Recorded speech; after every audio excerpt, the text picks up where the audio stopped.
Hello, my name is Michelle Nellenbach. I am one of the vice presidents of the Bipartisan Policy Center, and thank you so much for joining us in the next in our series of events on ESG aimed at shining a light on what those three initials mean. Today's event, Human Capital Management on how to gauge workforce diversity. While much of the ESG discussion has focused on climate change and the environmental side of things, there's actually a lot going on with regard to human capital management. Particularly after the George Floyd tragedy, there's a lot more interest in what companies are doing to promote racial equity, a piece of which is hiring a culturally, racially, and gender diverse workforce. I'm excited today to talk to our panelists. We're going to start first, though, with Scott Friesch, the Executive Vice President and Chief Operating Officer with the AARP, who is going to talk about age and ESG and how companies should be looking at an age diverse workforce. And so I'm going to now turn it over to Scott. Thank you. AARP welcomes this opportunity to participate in today's event with the Bipartisan Policy Center. The focus on ESG is a very healthy development, and the BPC is well positioned to provide valuable leadership in this area. The E and the G categories of ESG, representing the environment and governance, have become fairly well defined through attempts at standardization, but the metrics around the S, or social dimension, have not evolved as far or as fast. Therein lies a critical opportunity for all of us. It's the opportunity to define one of the most prominent elements of the social category, workforce diversity, equity, and inclusion, in the most meaningful way with the greatest impact across the age span. Today, we'll be hearing from a variety of stakeholders looking at a range of measures of diversity. Decades of research shows that socially diverse and inclusive groups are more innovative than homogeneous groups. With diversity and inclusion, we acknowledge and benefit from the importance of novel information and perspectives. We question tired assumptions. That leads to more informed decision-making and problem-solving. We need to understand not only the effects, but also the elements of diversity.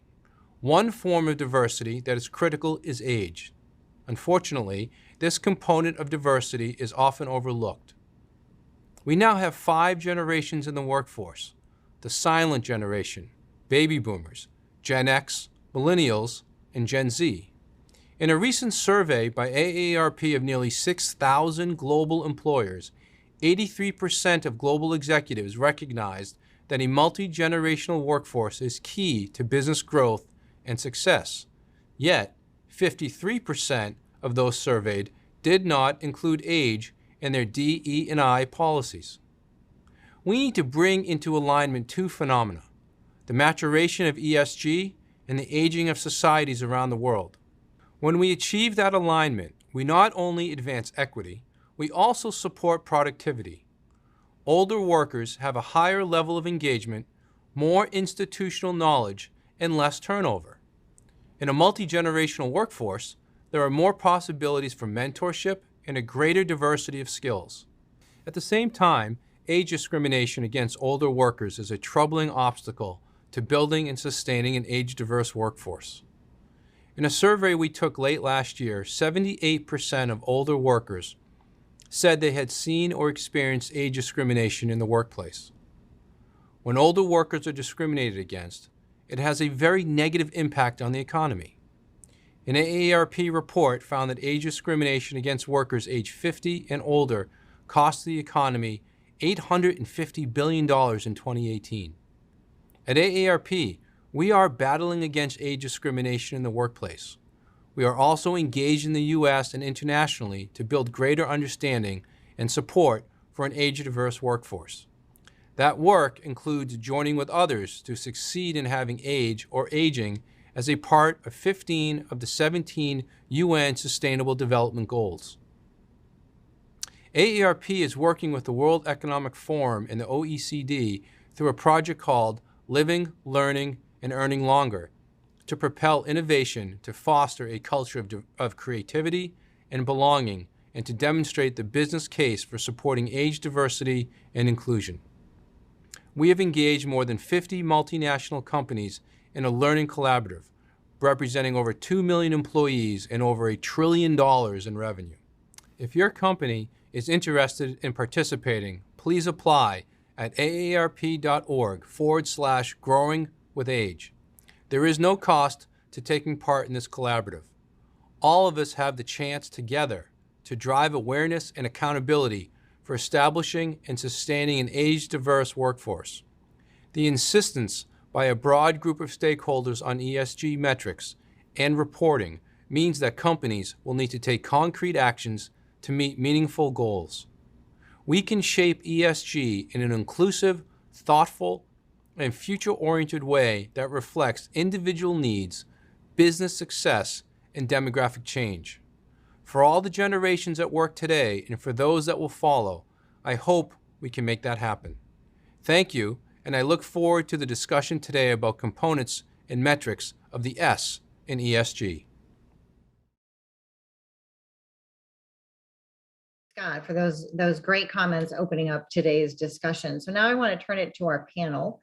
I'm going to introduce each of our 4 speakers. You can find their more detailed bios on our website, bipartisanpolicy.org.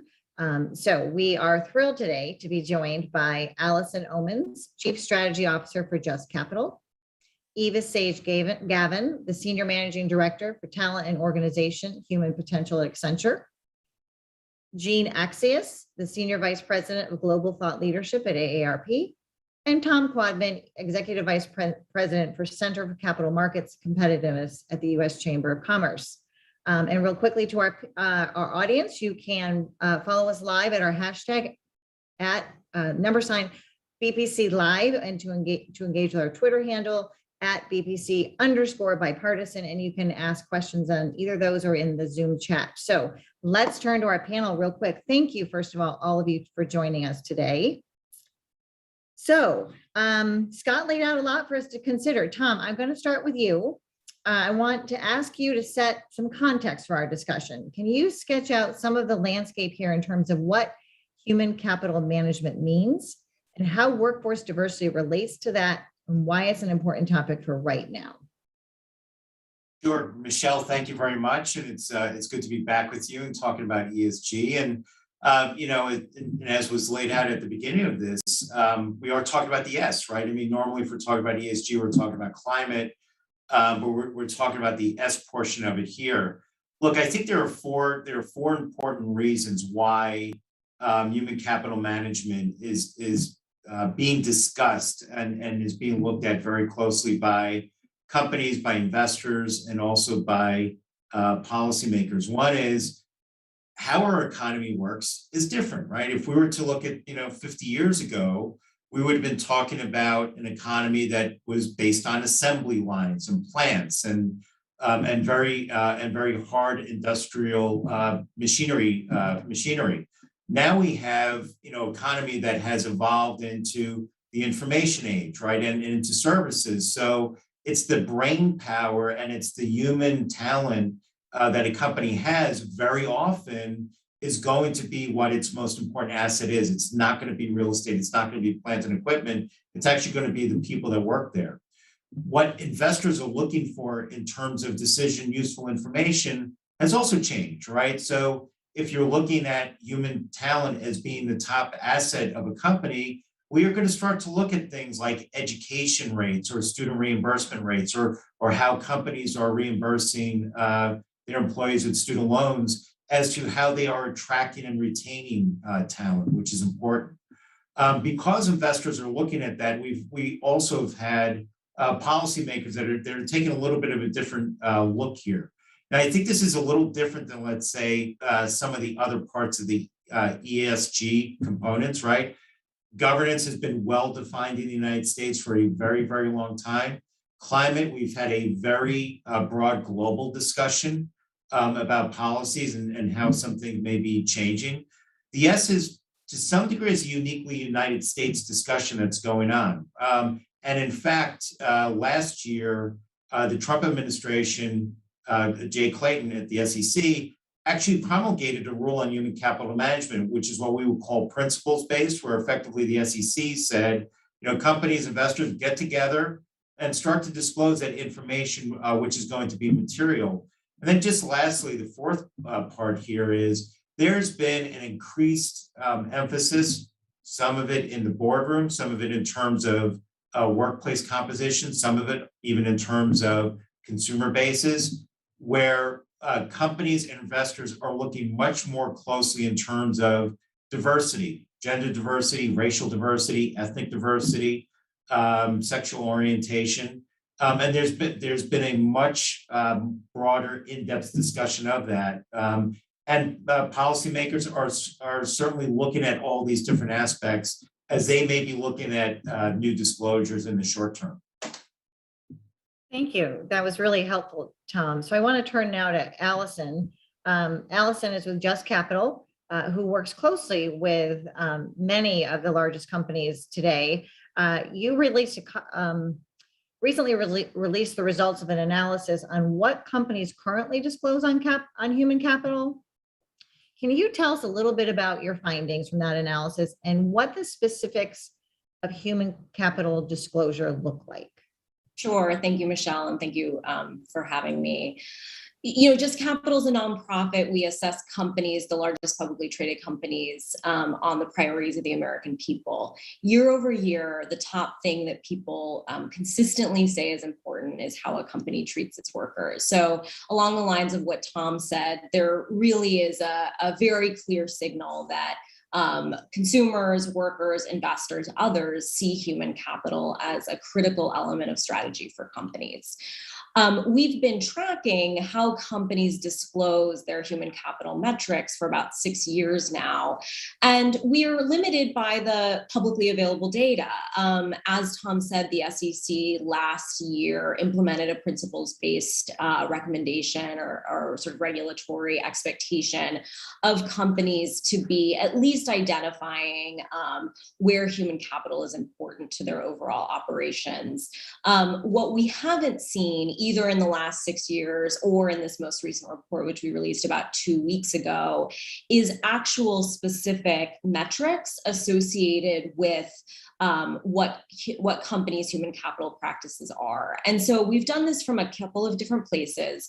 As we do our annual assessment of companies, we've looked at things like paid family leave, wages, benefits assessment, training and opportunity, as well as workforce diversity. And there's a real mix of how companies do disclose this information. For example, in the past, we released a racial equity tracker about 4 months ago. 32% of the 100 largest publicly traded companies, so another way of saying it is 32, 32 companies have said that they've done a pay equity analysis. On the other hand, we see much higher rates of disclosure when it comes to policies. So that's one key differentiator. In the various assessments that we've done, there is a much higher rate of disclosure around which company policies are versus performance metrics of what companies have actually done. So that's sort of an important thing to be thinking about as we think about trends and how it connects to sort of the broader ESG work underway. In the report that we released recently, we looked at 6 different elements of human capital. So, and this was sort of done through looking at the various standard setters and recommending ESG metrics should be. So you're looking at sort of the core wages, benefits, we're looking at training and opportunity, we're looking at diversity, equity, and inclusion, as well as a couple other things. Folks are welcome to go to our website to look at it. But the important thing here is that disclosure is very low across the board on human capital metrics. And so we're still very obviously in the early days of looking at where and how companies should be disclosing it in what document, the CSR versus the 10K versus something else. So the sort of what, the where is important. And then the connection to overall strategy is a critical element here too. So, and then I'll say one more thing and then look forward to having a broader conversation. We've specifically been tracking EO1 disclosure. That EO1 form is required by law for most employers, but it's not publicly released. In the last 16, 18 months, there has been a push among investors and others to be specifically disclosing that EEO-1 form as a signal of a company's sort of commitment to workforce diversity data and transparency around it. We haven't released our most recent up-to-date numbers on that yet, but we've seen really significant growth from that form in particular. So that's one indicator that we are seeing increased diversity disclosure, but that still broader conversation and question about what companies should be disclosing to show a real commitment to DE&I is still in the nascent days. And that's something that we and sort of others on this call, I'm sure in the audience, are thinking a lot about. So looking forward to getting more into this. Great, thank you so much. And I do encourage folks to check out the reports on Just Capital's website. They do a really nice job of getting the pulse of what's going on in corporate, how the public views corporations. So I want to turn to Eva now, because Accenture has been approaching this issue from a number of different angles, including they also have some new research out. So Eva, if you could tell us about that research and the various dimensions Accenture is exploring here. Well, thanks so much, Michelle and Allison and Tom. I really appreciated your remarks about the S and ESG. And you're absolutely right. You know, there's a paradox going on right now. At a time when businesses really need workers, there's a growing group of individuals who are underemployed and some are unemployed. This represents what we call untapped talent, or we've come to say that it's talent that's hidden from the businesses that need that talent. So we partnered with Harvard Business School, Managing the Future of Work project, Professor Joe Fuller, and we embarked on a multi-year research study on this global phenomenon of hidden workers. Really simply, Michelle, I'd say that we learned three big things: who they are, we learned what's keeping these workers hidden, we looked at best practices on how to reach them, and then a little later, I'll talk about how to make them successful. So let's just start with the basics of who are these individuals? Well, these are individuals that represent a little over 27 million Americans. These are individuals that aren't homogeneous. They are caregivers who took time out for family responsibilities. They are veterans returning to the workforce to commercial work. They are immigrants and refugees transitioning from other countries. They are persons with disabilities.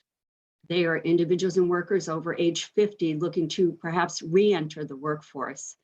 They can be a wide variety of different constituents. And what happens to these 27 million Americans is that they typically work less than full-time, or not at all. They've given up searching for a role, or they have a series of part-time roles, but none of them are maximizing their full potential.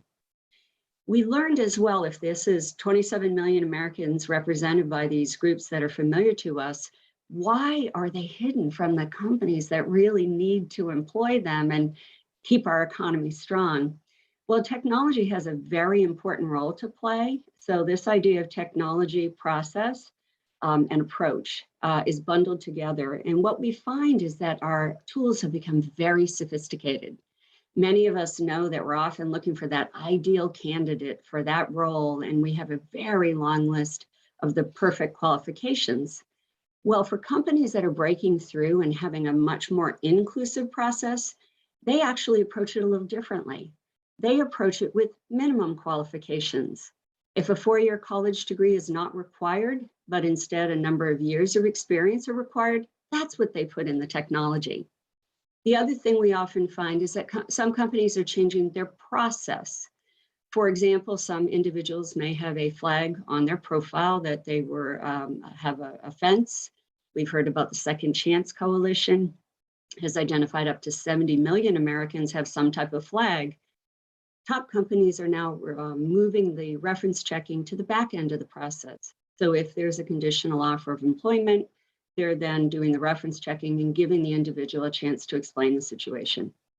So Michelle, that's kind of the second big thing we've learned is tech can be an enabler, but if we don't look at how we're using the technology and our recruiting processes, we're screening out really talented individuals who may have one of these conditions that I mentioned.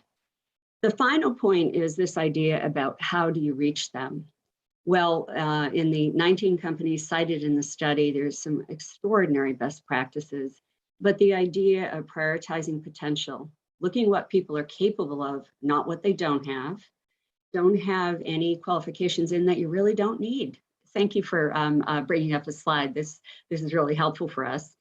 Filter in, not filter out. So Allison's point about key metrics. Very diverse populations may have some unique characteristics. You want a wide population outreach as you possibly can to give them a chance to be able to fit those great candidates into your hiring process. And then the last point I'd make is transforming the culture. We're finding that companies that do this aren't doing it under a citizenship banner. They're doing it under a global competitiveness banner as a talent strategy for their business.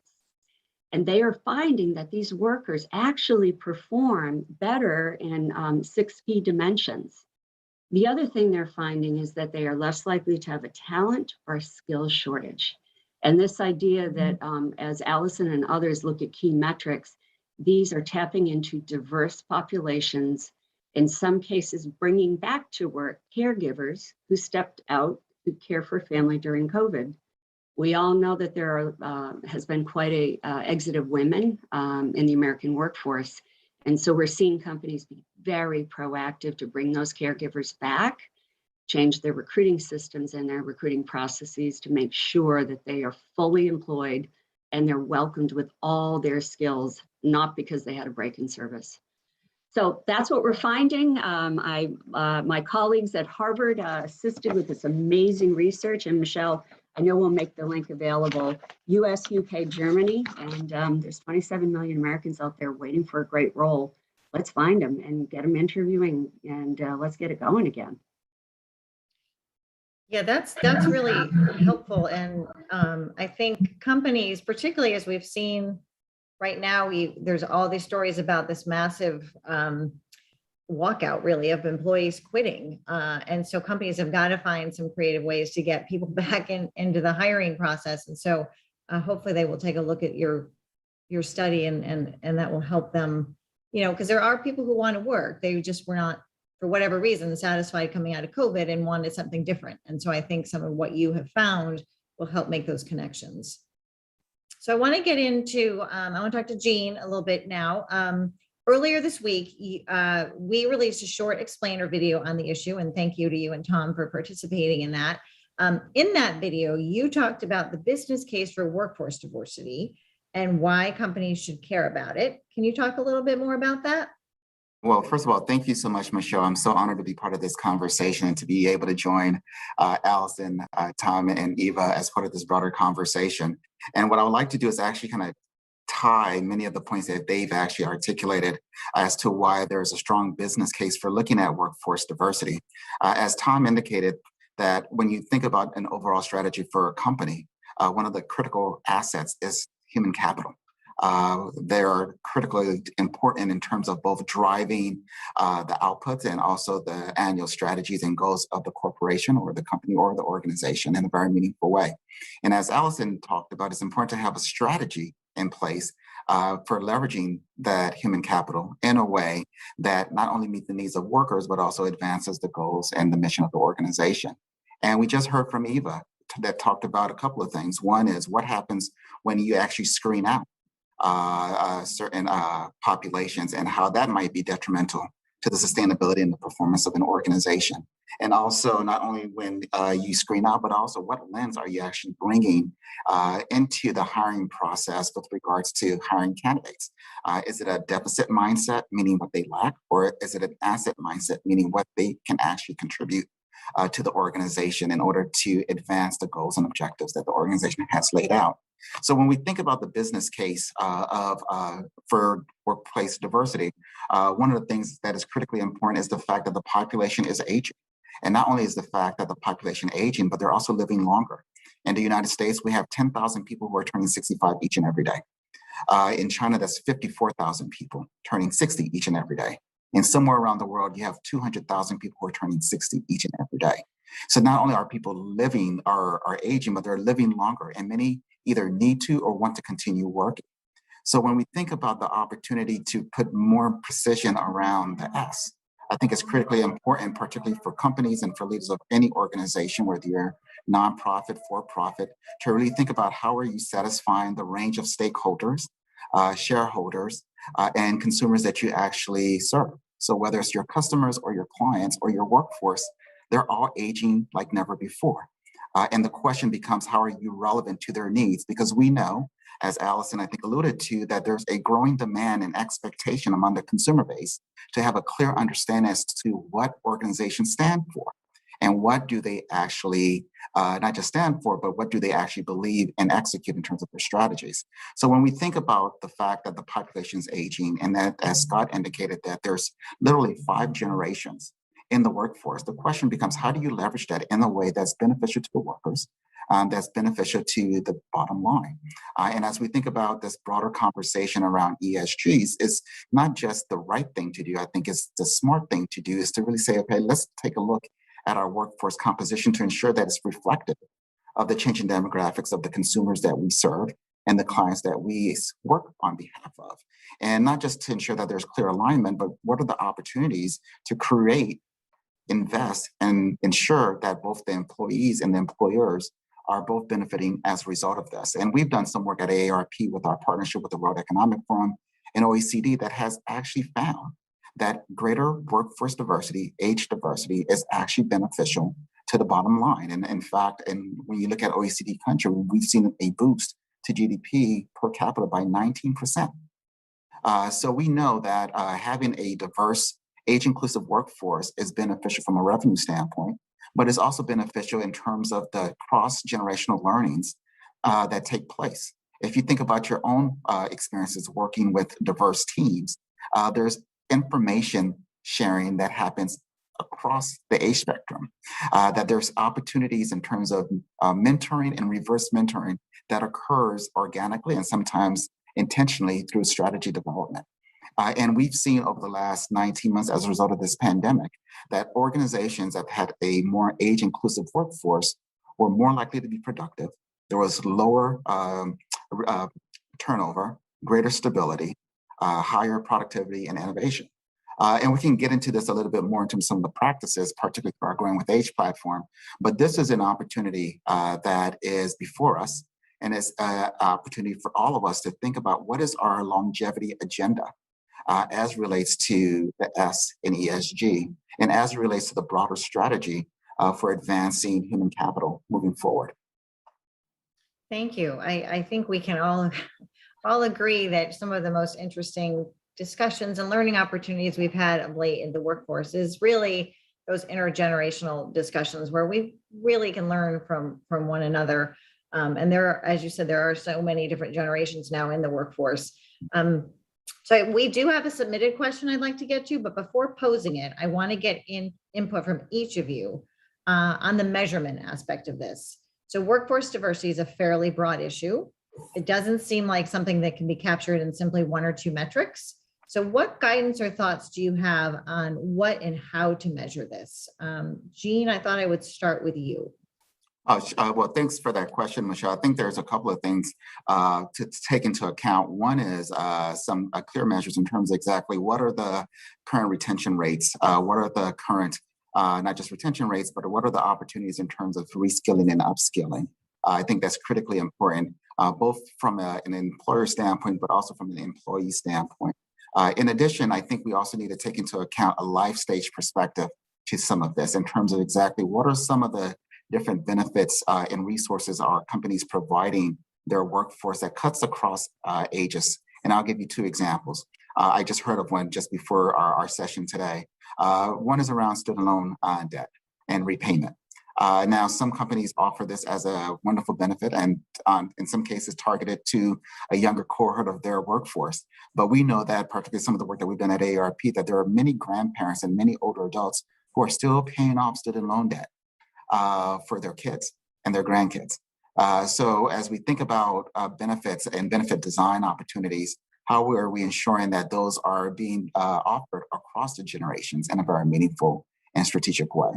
Another is caregiving. If you think about caregiving leave and things of that nature, Many people might think that the caregiver is someone who is an older adult, which in many cases, that's the typical average. But if I were to tell you that nearly 25% of all family caregivers are millennials, you might be surprised. So again, thinking about what are the opportunities to be able to offer a range of services and resources in a way that really takes a life stage approach to this, both from a reskilling, upskilling perspective, both from an offering perspective, and also from a workforce of the future perspective. Great, thank you. Allison, you all have done a pretty decent amount of work in this space. What are your thoughts on the reporting? Yeah. Sure. What I appreciate about what Jean just said is the intersectional nature of reporting on topics like this, that one way to think about it is workforce diversity numbers and sort of limiting to, both pay and sort of all of the basics associated with just representation in a workforce.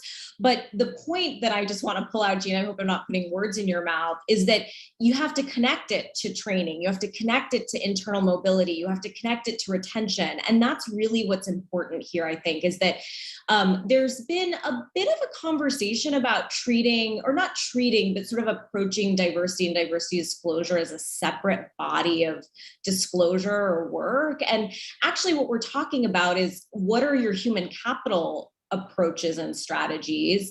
Let's make sure that we apply a demographic lens to it, gender, race, age, and then let's look at how we're actually doing on creating good jobs. And so I think that's really important. Again, the report that I mentioned, we pull out 6 different dimensions of human capital. One is diversity, but it sort of shows that it's connected to wages, training, safety, sort of all of the other things. There's also, I also mentioned the EO1 form that doesn't include age, which I think is a really important point as we are thinking about sort of all of the various demographic splits. But I would, again, I think the point to focus on is that when we talk about diversity disclosure, and again, where I'm sitting, we're talking about disclosure, not measurement, which is slightly different because companies also are obviously looking at internal measurements. But for the purposes of disclosure, making sure that investors, workers, other stakeholders understand how it connects to broader human capital strategies is going to be really important. Thank you. Tom or Eva, do you want to comment on this? Yeah, I mean, just a few thoughts. I think, the one thing I think we have to keep in mind when we're talking about corporate disclosures and we're talking about the SEC is that the SEC is going to, SEC corporate disclosures by law, right, are developed in order to provide investors with decision useful information, which actually means economic return and the profitability of a corporation. So we can't necessarily have the SEC fill in for the Department of Labor either, right? Because SEC does not do labor policy. So, I mean, there's been some talk about the EEO1 forms and what that information is going to be used for. And there might be ways to do that through incorporation, through reference, or some other things as well. But, I also want to, give one example and one problem. One example is with corporate board diversity.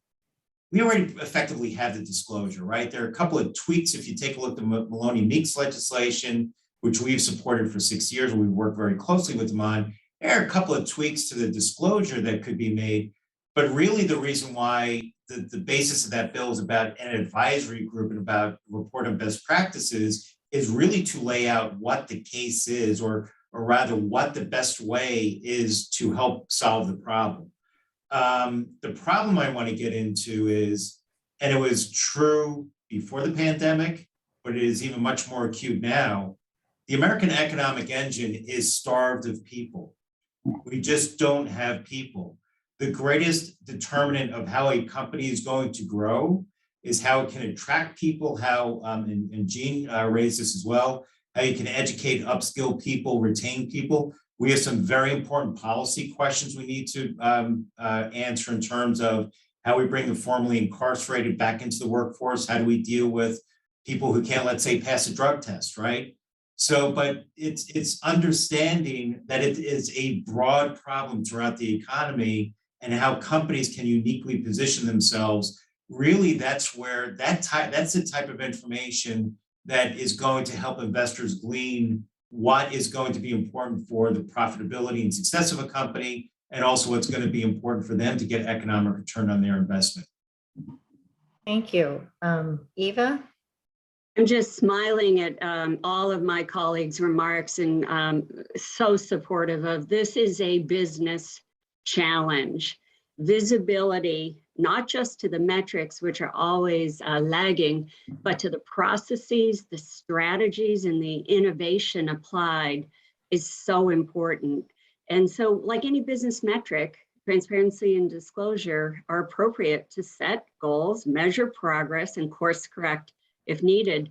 And I'll make it a little bit more personal for a second. At Accenture, we've had responsibility for internal and external goals for some time, but we decided to make those public so that people could see how we were proceeding against our goals. We also went back and we said, the metrics tell one story, but let's ask ourselves 4 big questions. This is back to creating a culture of social innovation and change, of welcoming and promoting and developing this multi-generational diverse workforce. So question number 1, are we promoting a culture of openness around diversity? It's one thing to get people in, it's another thing to keep them. And as we've talked about a little bit earlier, not only are we starved for workers, Tom, people are voting with their feet. And we're seeing extraordinary churn in August and September and continuing. The second question is, can people see other people like themselves in the workplace? And are they at all levels? And we often look and say, if I can't see someone like me above me, or if we're in a matrixed organization beside me, I don't know if this is the place for me to stay long term. The third question, and we've talked about skills, the ultimate capability of resilience for a person, their team, and their org is, do they have the skills for today and for tomorrow? And are skills looked at not as a cost, but as an investment? So to Tom's earlier point, is this organization looking at competitive advantage for the skills the workers need to be in the competitive spaces that will drive our economy? And then the last question is, are we innovating as much in social, recruiting processes, culture, effective listening multi-generationally as we are in technology advancement? I served as a HR executive and chief HR officer for 35 years with very diverse frontline workforces at Gap, at Pepsi, at Disney. People want to work. They want to have purpose and meaning. They want to be proud. They want their families to have, financial gain, for their kids to be well educated, for themselves to be commercially viable and stay relevant at any age and any time in their life. This is our chance. And these metrics show what are you doing and what are your outcomes, but the bigger questions go back up the chain to Tom's earlier point. What's your investment strategy? If talent is your most important asset, how are you growing that asset versus how are you treating it as a cost of doing business? So that's where I'd be heading on metrics, Michelle, and I was on the other side reporting them for 35 years. Great. Well, those are some really excellent points, and appreciate Tom linking it back to the overall issue of the fiduciary duty these companies have. So now to our first submitted question. This is from Monica Newfang, who is Vice President of the Enterprise ESG Office at Johnson & Johnson. She is also a member of our task force. So with companies increasing their disclosure of race and ethnicity metrics, how should stakeholders interpret those? Why don't we start with Allison? Thank you, and thanks to Monica for the question. Hello. I think the place to start by interpreting them is applauding it. A lot of what we hear from companies is we're on a journey, we're not there yet. We don't want to put forth something until we're there all the way. And I think it's really important to be applauding transparency for the sake of it, that part of signaling that companies are working on this is acknowledging publicly, actually to Eva's earlier point, putting those numbers out there publicly is a point in itself. And so I think that the fact that companies are being more transparent, we can interpret as a signal that that sort of executives are taking this seriously. The one thing I'll say, and I think we'll talk about this a little bit more, including as we get to public policy conversation, and actually including the fiduciary conversation, is it's very hard for research organizations like Just Capital to be using data that isn't apples to apples comparison. And so part of what we are looking for is more consistency, whether that's voluntary or regulated, to be able to compare how companies are doing to each other. And so to the sort of underlying question, Monica, of how do stakeholders interpret it, the interpretation, I hope, will be able to get a lot better as we know sort of what's underlying those numbers, which will allow a research organization like ours to see sort of the differences, industry comparisons, which companies are leading, and really understanding those connection points to an overall strategy. So two different answers, but hope I get at the various parts of those questions. Thank you, Allison. Eva, given your background, do you want to jump in here? Well, I second everything Allison's saying, and we vote with our actions, right? So I did mention a little bit earlier that we're very supportive with my Accenture hat on and transparency and accountability.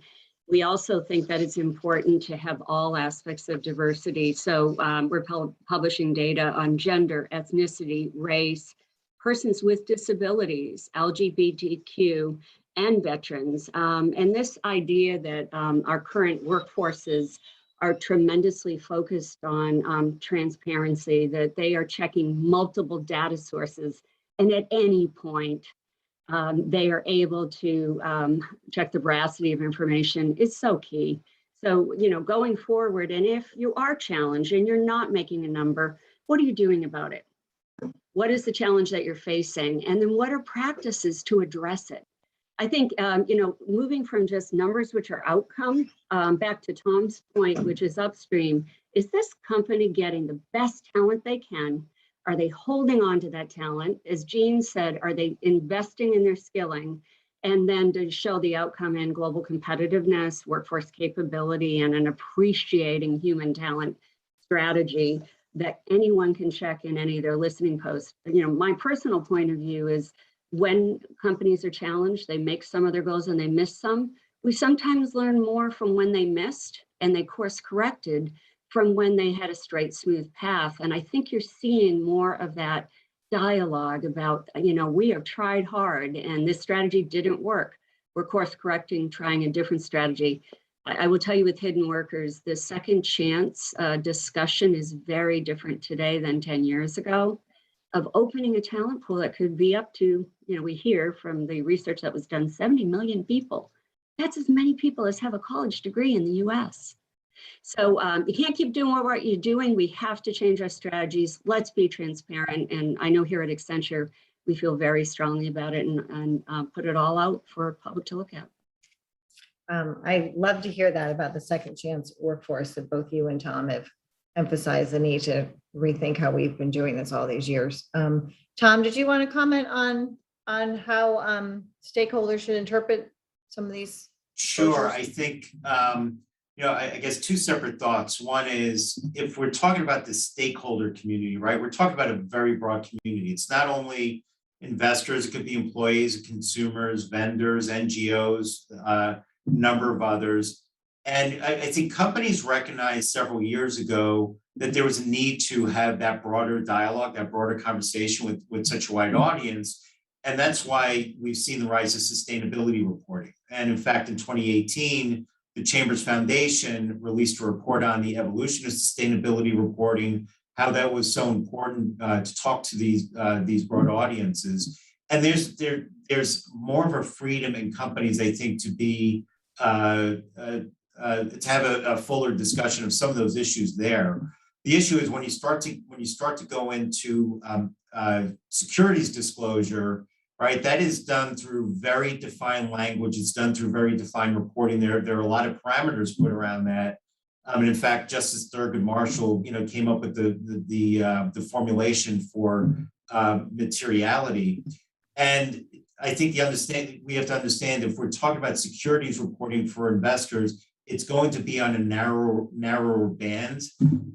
One example, I think, Michelle, we used in a previous ESG conversation, I highlighted, was how a company last year during the pandemic put some language in its securities filings that used some of the language that they would normally use in their sustainability reporting. They got fined for it because they're using words that had a specific definition within the securities law. So we have to be very careful of how information is being reported, where it's being reported, who the audience is. And I think there are vehicles now that companies are using to do that. And it's how to do that appropriately. Tom, Jean? And I agree with every points that when we think about this question, I would also just throw out that I think that we need to get to a place where we're looking at the intersectionality of some of these factors. And I love the point that Eva mentioned in terms of looking at all aspects of diversity, including disability. And I would just mention that we did a report that was released early last year that looked at the cost of age discrimination in this country, particularly in 2018. So this was pre-COVID. And what we found was that age discrimination, particularly for older workers over the age of 50, cost the US economy over $850 billion in 2018. So in other words, it really stifles, when you limit people's opportunity to contribute, it stifles economic growth, which impacts all of us. And when we looked into the data more closely, what we found was that a third of that was due to the fact that women were involuntarily separated from the workforce. So this is the intersectionality of age and gender. So as we have these conversations around reporting measures and things of that nature, I just want to encourage us to really expand our thinking around the different elements of diversity, and really to the extent to which there's data available, to Allison's point, really look at the intersectionality, because that might tell a different story. And by understanding that story, you can actually make significant progress. Thank you, Jean. So I do want to remind our audience that you can submit questions on our Twitter page, which is at BPC_bipartisan, or through the various chats. So please do submit some questions. I do have one that I would like to ask the panelists. So how are companies considering the diversity, equity, and inclusion aspects of their extended value chains? Anyone want to take a stab at that one? Michelle, I would say, Sure. I think companies are looking at their workforce, that they're leaning in very strongly. I think they're also looking at their supply chains as well. How their component or how their partner companies are also leaning in on that. But I think it's also very two aspects of that are, I think companies are diligently looking at are there Black-owned companies, minority women-owned companies that are part of their supply chain, I think in a way that they haven't before. Another is you also have companies are also using their financial power, right? Also as an example, one of the reasons why there's been difficulties with Black entrepreneurship has been the lack of financial resources, right? Consequently, Black entrepreneurs will start businesses that have a higher rate of failure, less chance of growth, whatever. We now have companies that are weighing in that they're actually using their dollars to help create some of those financial ecosystems to help with Black entrepreneurship, as an example. So I think if you take a look at that in terms of workforce composition training, attraction, retention, where you take a look at supply chain management, where you take a look at supporting entrepreneurship in many different pockets of the economy, I think businesses have leaned in very strongly over the last 2 years. And I would say from the discussions, we've had extensive discussions with our membership on that. That is not going away. I think that is going to be a continued emphasis that I think it was building for some time, but I think clearly, 2020 was a tipping point the other way, in a positive way. I would also add to Tom's point that absolutely the supply chain, clear visibility and connectedness all the way through, all the workers impacted at every stage of how a product proceeds or is delivered or served. This idea, though, of an ecosystem in addition to a supply chain is an emerging, I think, competency. And Tom, your great point about that company capability. I'll give you one example that I got to talk about yesterday. Whose responsibility is it to skill workers and who pays? We could talk a lot about the different approaches, but I'm seeing these amazing ecosystems come together. One that presented at a Chief HR Officer event yesterday is Guild Education. It's a woman-owned firm. It was founded in 2015 by a student in a Stanford Graduate School of Business class that I had the privilege of attending, Rachel Carlson. Rachel is now working with, and she's on the record, Target and Walmart, assisting on education and skilling with frontline workers.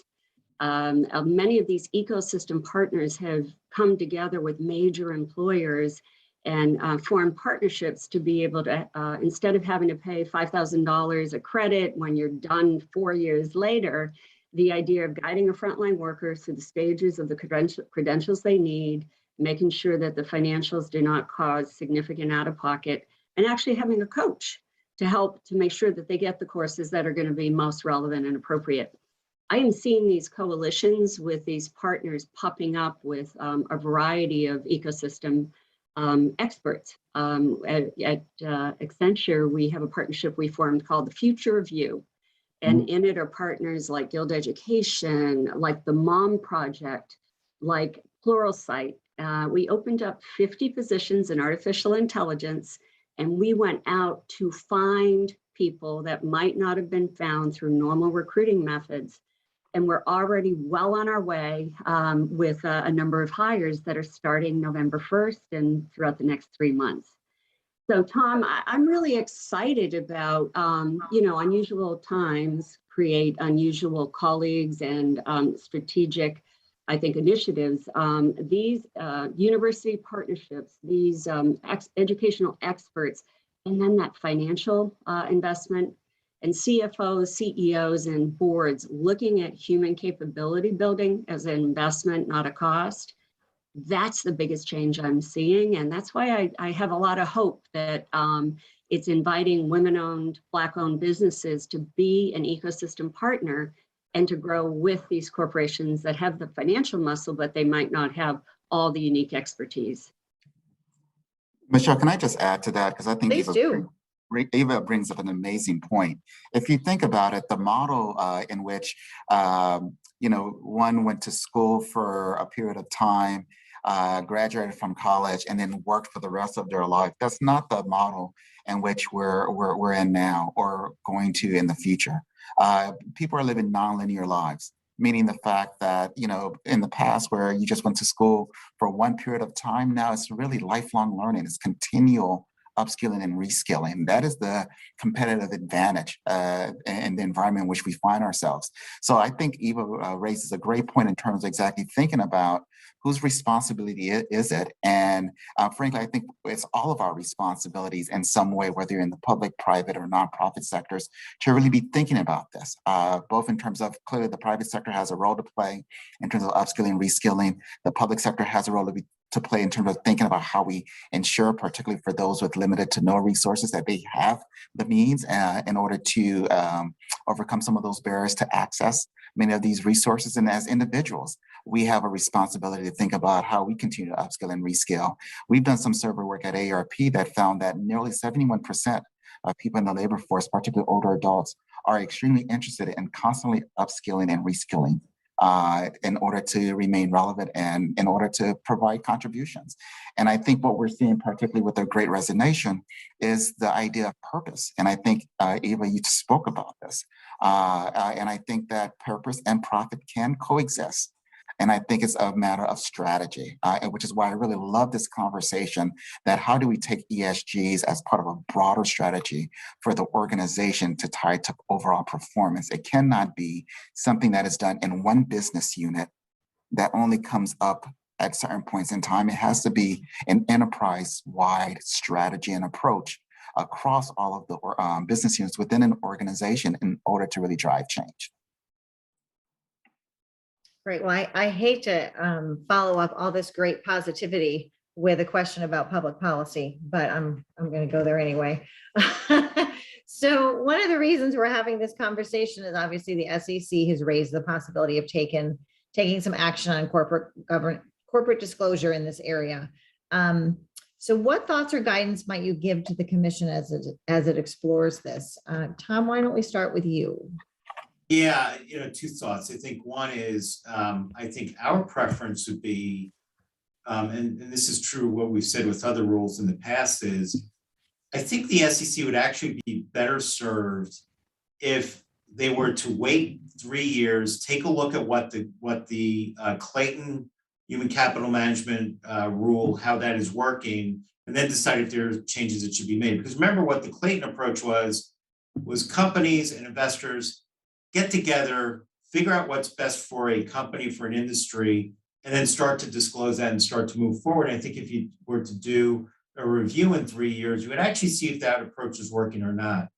The second thing is, and this is a little bit of a cautionary tale, and this is where I do think the SEC is going to have to be careful as it does move forward, is it's going to have to ensure that it is trying to provide investors with decision useful information that comports with securities laws. If they don't, then they start to run the risk of they could have another conflict minerals situation where well-intentioned rule, clearly an issue that needed to be addressed, but the courts came back and said that that's all true, but the way that you did it violates the First Amendment. And I think that's going to be, it's actually going to be a little trickier than I think people think, which is why I would actually go to the first part and say, we've already got a system in place. Let's see how that works, and then let's tweak it from there. In on this one? Sure. Again, this report that we released a couple of weeks ago is, we did the research. We sort of did a lot of eye-bleeding work to research, to read through CSR reports and 10K filings. And it was from this summer. And so it was in response or after the SEC rule, which I think is important. I totally hear Tom's point, but we are still seeing very low rates of disclosure. I do think that if the last 2 years, apologies, obviously I live in New York, you can hear beeping and honking.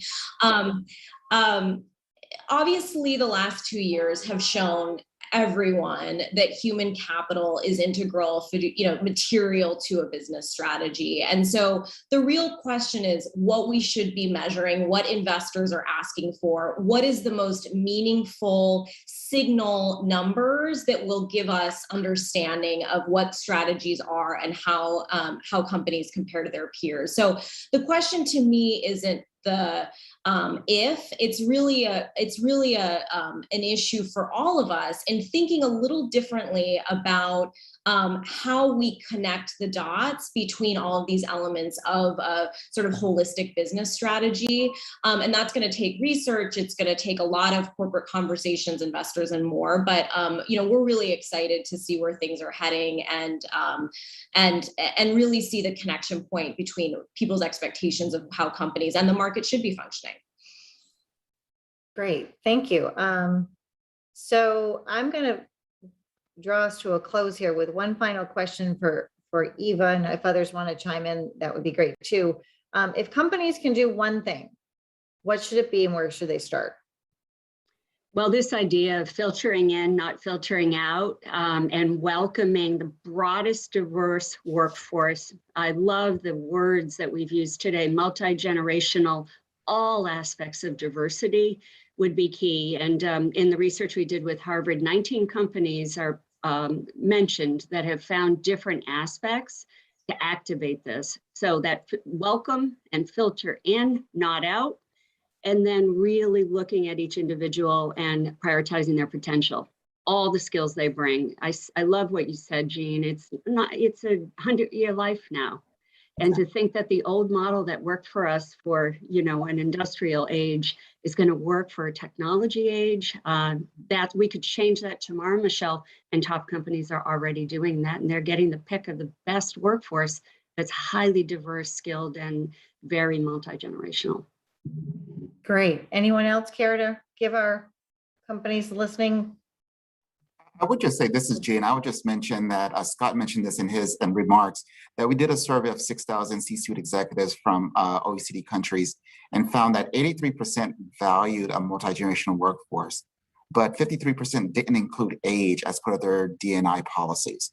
So I would say that for those who are watching today, that this is an opportunity to think about, to the points that Eva mentioned, how are we incorporating all aspects of diversity as part of our broader policies, and how do we close that gap to ensure that we're really leveraging the skills, the insights, the experience that only comes with wisdom and age over time. Great. With that, I'm going to thank our panelists. This was really a great conversation. I hope the audience enjoyed it. I hope you all enjoyed it. Thank you again for joining us, and please go to everyone's websites. They have lots of great information out there, and hopefully we'll see you all back here at a future BPC event. Thank you.